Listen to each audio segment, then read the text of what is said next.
What would happen to your brain if you just stopped talking to people?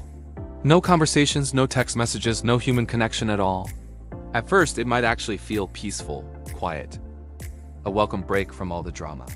But neuroscience tells a very, very different story.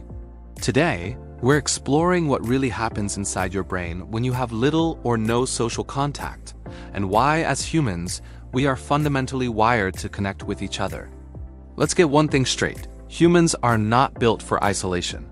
Our brains evolved over millions of years to survive and thrive through connection. We're talking about conversation, eye contact, physical touch, and sharing emotions. These aren't just pleasant experiences. They are vital for our neurological health. In fact, social interaction activates the exact same reward regions in your brain as things like food and feeling safe. When you connect with other people, your brain releases a powerful cocktail of chemicals. You get a hit of dopamine, which motivates you and makes you feel good. You get oxytocin, often called the bonding hormone, which builds trust and connection. And you get serotonin, which helps stabilize your emotions and mood. But when social contact disappears from your life, so do these essential chemicals. And that's when the problems begin. So, what happens when you cut off that social supply line?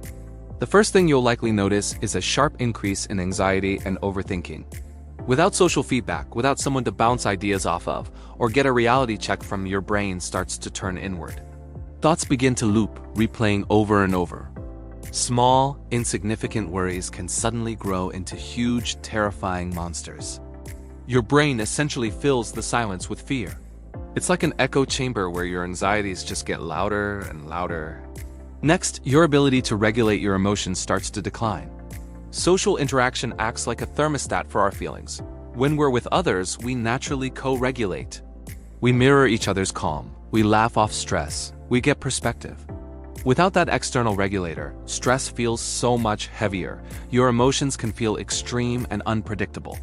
A small, everyday problem can feel like a life-shattering catastrophe. This is precisely why prolonged isolation makes people more emotionally sensitive and reactive. You lose that buffer that human connection provides. Then there's the impact on your cognitive function.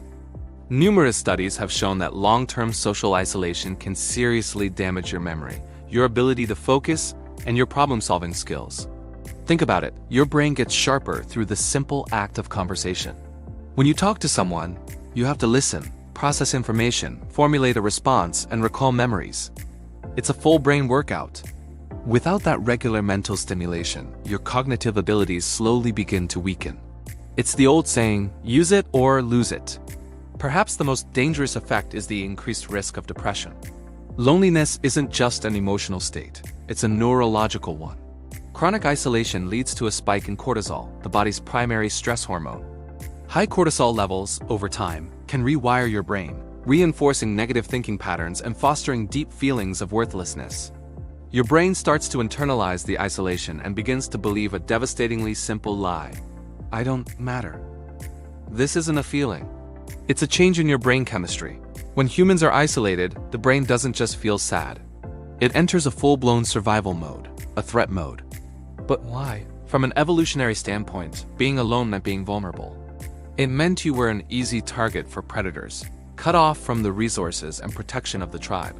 So your brain reacts to modern loneliness with this ancient survival programming. It becomes hyper-alert, constantly scanning for danger. It becomes defensive and suspicious of others. It becomes emotionally guarded, making it harder to feel anything at all. This is why people who are isolated often report feeling irritable, numb, or completely disconnected, even when they desperately want to feel something else.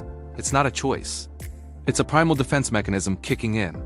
And here's where the dangerous loop, the trap of loneliness, really takes hold. Isolation creates anxiety and fear. That anxiety makes you want to withdraw even more, to avoid the perceived stress of social interaction. This withdrawal, of course, leads to more isolation. And the cycle repeats, spiraling downward. The longer this continues, the harder it feels to break out and reconnect. It's crucial to understand that this isn't because you're weak or flawed. It's because your brain has literally adapted to a state of loneliness, making connection feel foreign and threatening. But here's the good news. The brain is incredibly plastic, and you can repair the damage caused by isolation. It starts with one small, manageable step. You don't need to suddenly become a social butterfly. Just one conversation. One text message to an old friend.